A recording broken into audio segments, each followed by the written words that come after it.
Welcome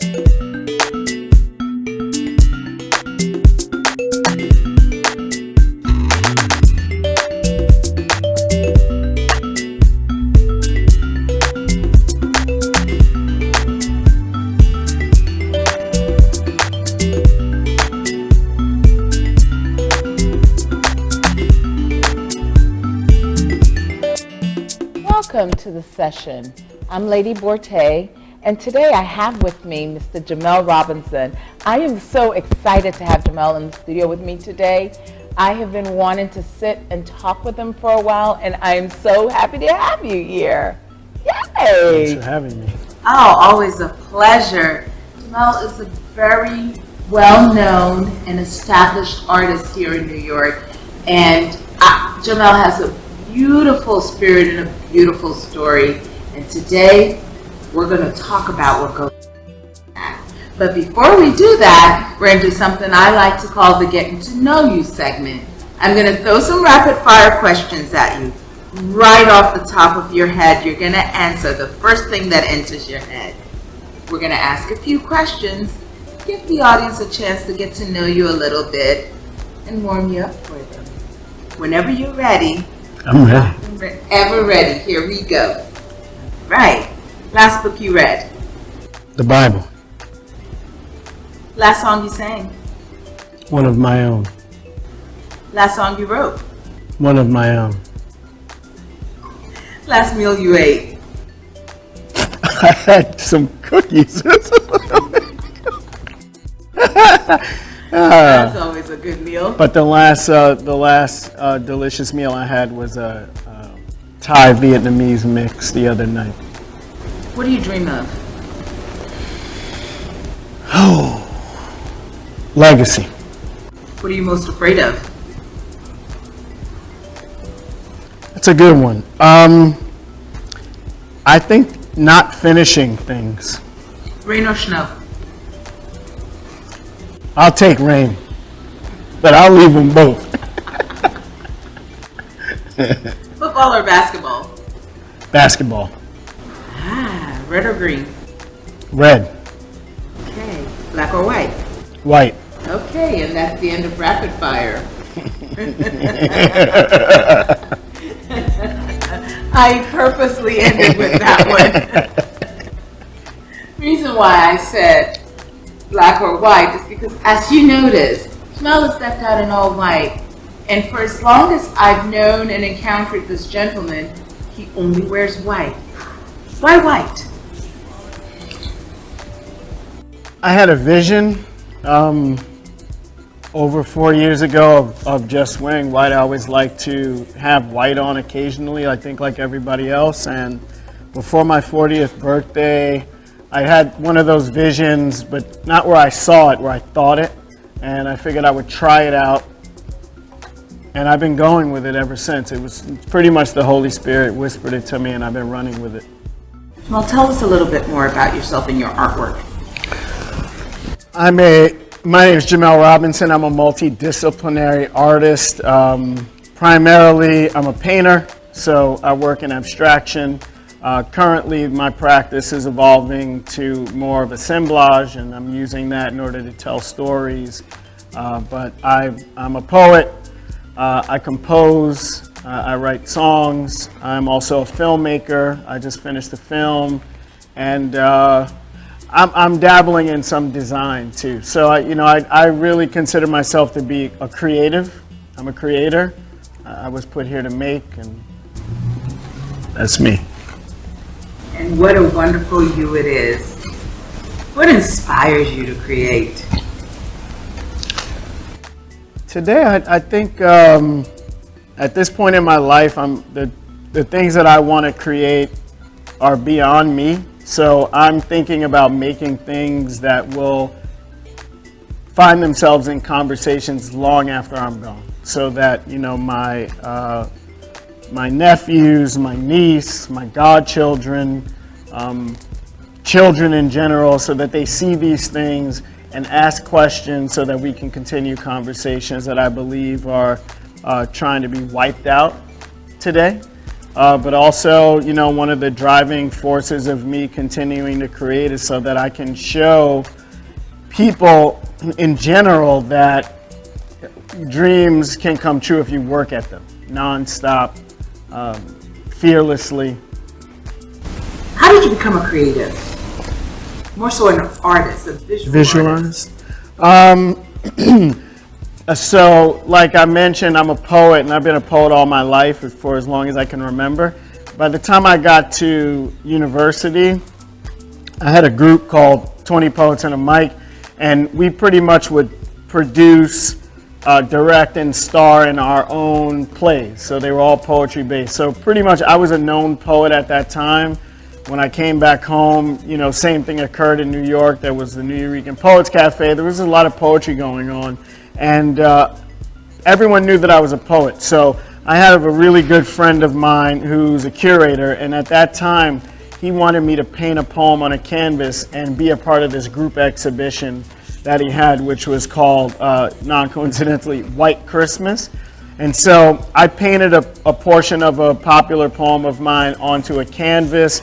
And I was in a group show. And fast forward, a month later, someone very close to me passed away, and I had this instinct to go back to the same art supply store I had gotten the first batch of canvases and paints and get the supplies. And I came home, and out of trying to get through the grief, I started teaching myself how to paint. And, I've been running with that process ever since. So it's like a change in language. So I had one language, and then I needed a new language to express myself, and I'm just continuing the process of exploring new languages in the creative practice. Have you faced any career, any adversity in your professional life, being, due to race or ethnicity, any of that racial profiling or racism geared towards you as an African American gentleman in the art world, especially having elevated where you are in the art world? That's a great question. The film that I just finished putting together and the body of work associated with it, I think more than navigating like racism or these kind of things in the art world, it's just like the world at large. So, art imitates life. So if you experience it in the art world, you experience it in the real world, like in the overall world. I don't think that there's like a direct thing I could point to in the art world that says like, oh, because I'm a black artist that I can't move past it. I think I'm probably most known in the art world for getting things done, maybe most known in the world for, everyone knows that if I want to get it done, nothing is going to stop me. Right. Like these are facts. Like there's no ceiling, there's no, what is for me, and anything against me wouldn't prosper, as you know. So I think that it's more about just navigating the world at large, and I'm putting these things into my work currently. So yeah, an example is police officer comes down here while we're getting ready. It reminds me of this experience that I had at the World Trade Center site with a racist security guard. And we had a situation occur where he spoke to me in a way that could only assure me that in America, it doesn't really matter what level you're at as a black man, you always have to be careful with what you say and what you do.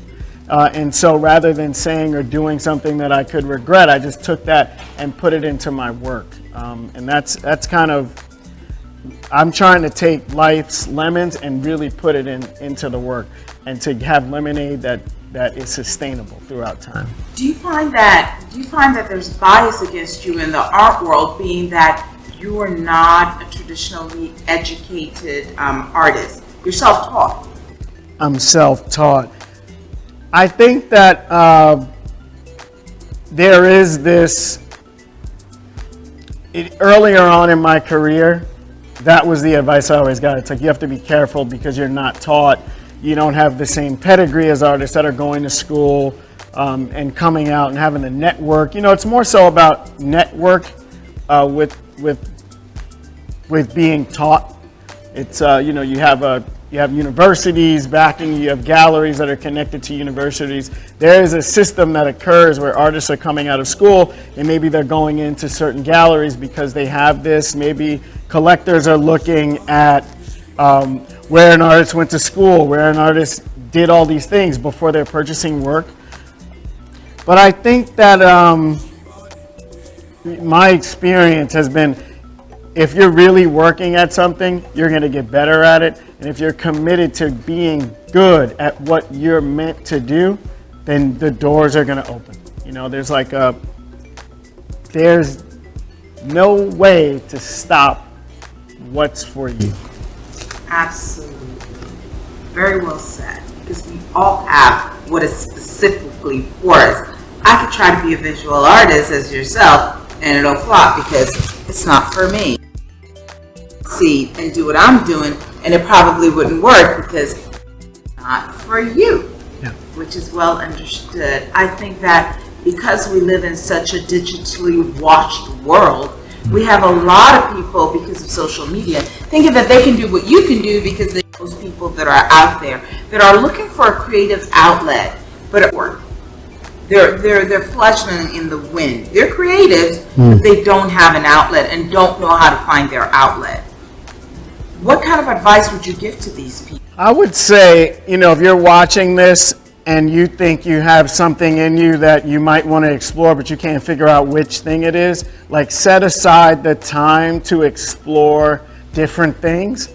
And whichever one is the one that you feel like you would do, whether or not you're paid for it, whether or not you're celebrated for it, whether or not people comment about this thing on social media. If you would do it when it's just you, and in my experience, if it's just you and God and you would do it, then that's the thing that you're called to do. It can't be the popular thing. It can't be what you see some other artists doing that seems to work. It has to be the thing that when there's no reward involved that you would do. That's what I'm doing. It's like the things that I make, I'm going to make whether or not anyone buys them, whether or not anyone celebrates them, whether or not anyone sees them. That's what I'm making, actually.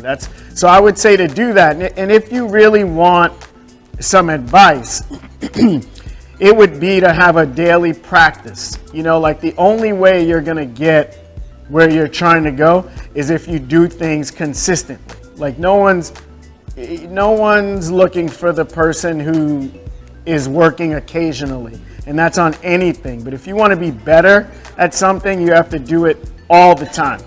If you can't do it all the time, go get a regular job. Go find something else to do. We're here to work. This is about work. This is very sage advice. So if you're out there, listen to these words. Very sage advice. What was the feeling that you felt? What did you feel when your first piece of work sold? How did that make you feel? I can remember, I can't specifically remember what the feeling was other than gratitude. It's the same feeling for me. Every time someone collects my work,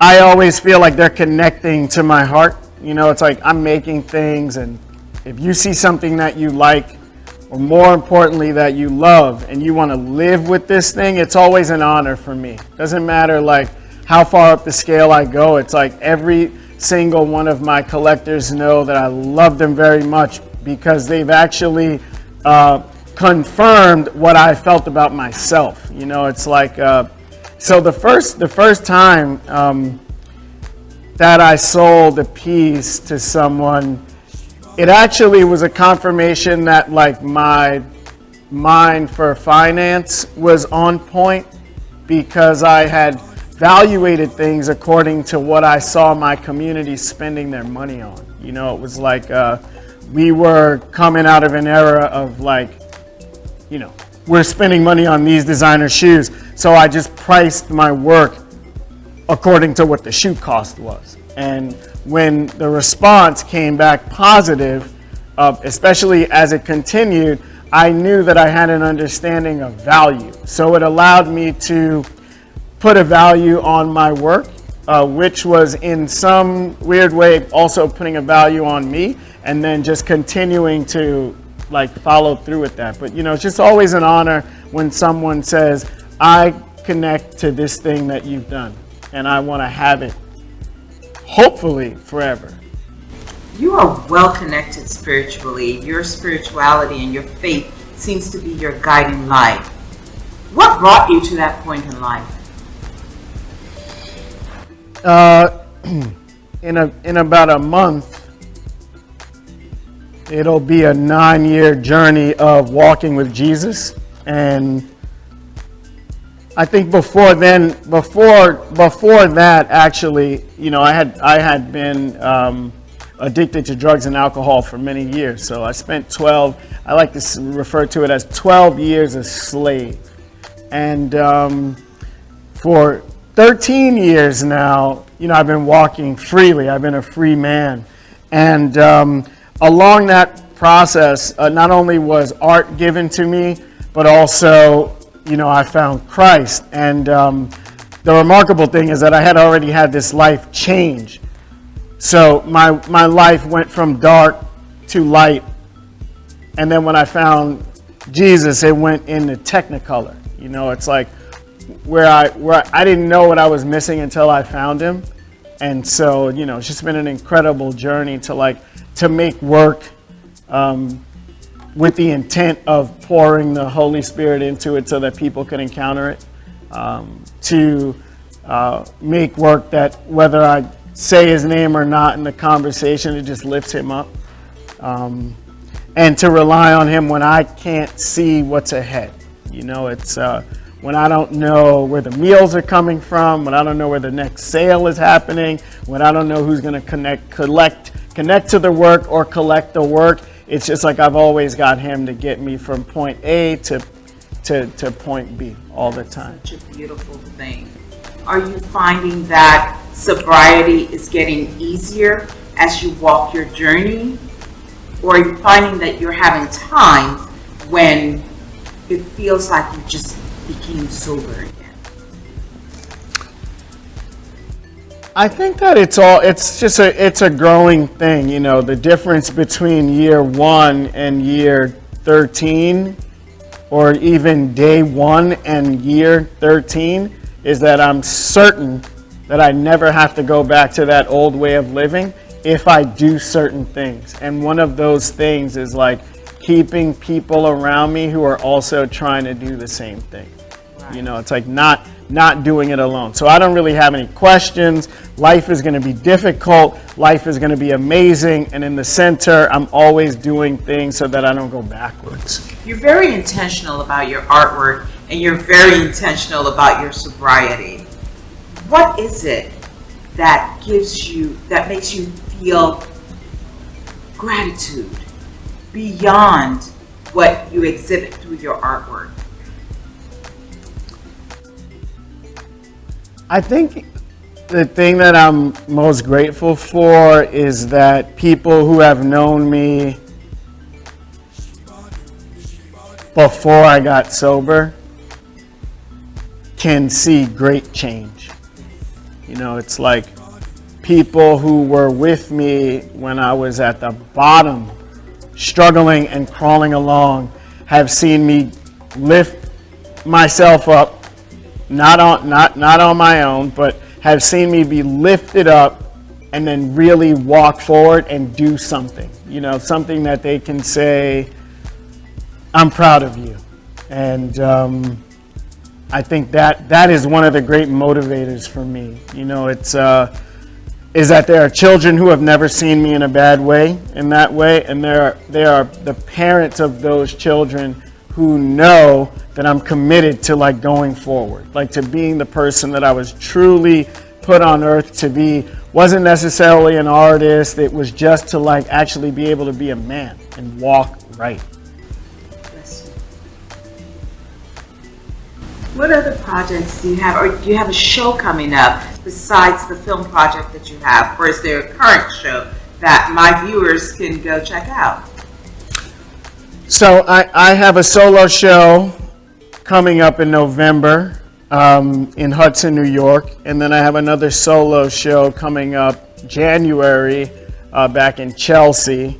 I have work currently at the Hudson River Museum. I think that will be up through the end of September. And sooner or later we'll know when this film, so I have a film that also has an installation and a body of work. It's like it's a pretty big project for me that actually nobody really knows that I've been working on. It's like I did it in secret. I shot it in Europe with my brother and another good friend, and it's like one of those things I'm just gonna jump out there and boom, he's making film. You know, it's just... Sometimes that is just the best way to do it, is just jump out there and just give it to them, boom. Yeah. It's been an absolute pleasure having you here with me today. The session has been blessed by this beautiful soul today, and let's continue to talk about artwork. Let's continue to talk about being creative. Let's continue this conversation on social media, and let's continue to talk about it.